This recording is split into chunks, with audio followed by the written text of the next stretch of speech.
Fossil fuels do not equal development. Fossil fuels fuel conflict.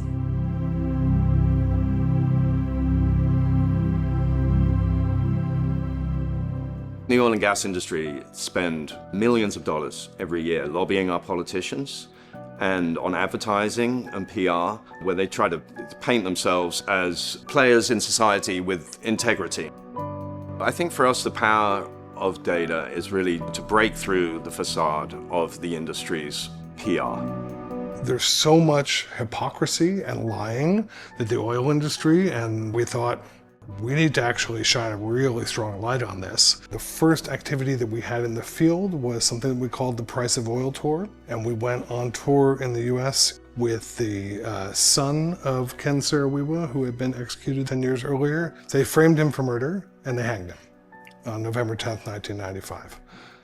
And that realization of what the oil industry is willing to do to protect its profits was pivotal. And so, the idea that eventually became Oil Change International was born. Oil Change International is a research, communications, and advocacy organization that works to expose the true costs of fossil fuels and facilitate the transition to clean energy. We call ourselves data-driven and people-powered. We use our research and analysis to try to drive policy change, both at the government level, but also at financial institutions. We also work in regions around the world to support movement partners. I think of us as like the flywheel in the watch. We are this small piece that keeps all the big pieces in the whole system running. We do the critical analysis, research, network building, coalition building, allying with people directly on the ground, frontline communities, climate leaders, etc., to really help everybody figure out what are the challenges, what are the possibilities, what campaigns can we build. I think the combination of OCI's staff having their ears and eyes on the ground, identifying the right research questions, and then using that research to run really hard-hitting campaigns is what's made its work so successful. Also, we're able to provide analysis and research to partners who need it in the way they need it so that we can make a really strong case at national and international fora.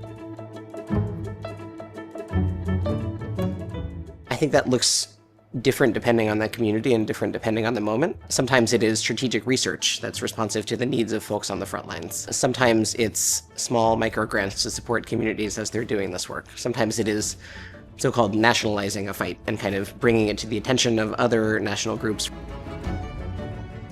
One fight at OCI that really sticks out is our fight over multiple years against Senator Joe Manchin's so-called dirty deal. We were able to make a strategic communications plan and get a lot of media, work with frontline communities fighting fossil fuel projects across the country.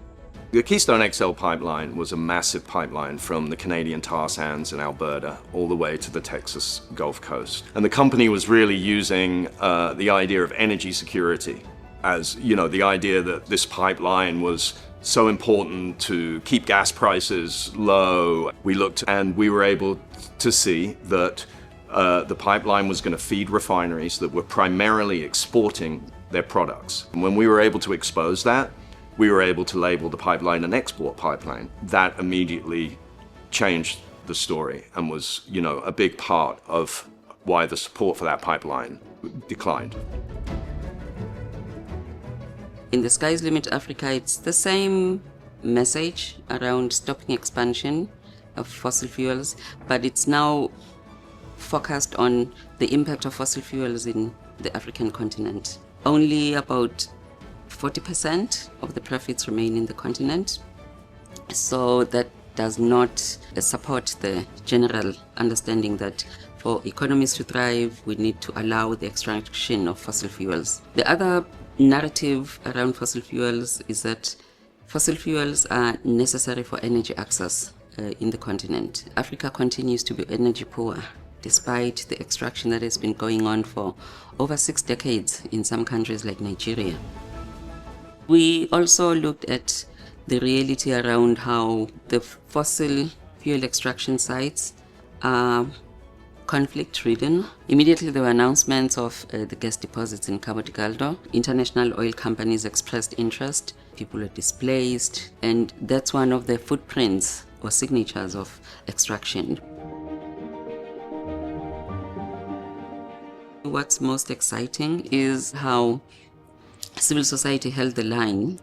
The outcome of the Conference of Parties, the COP, that happened in Dubai, where for the first time the official text mentioned fossil fuels. For me, that was a major win. It's really important in these times that we come together in community and recognize the progress we've made in the face of a lot of really incredible odds. We're working in coalition across groups to build a united front against the fossil fuel interests. Today, though, more than ever before, we need to stand up for each other. There's no fracking in that land. There's no fracking in that land.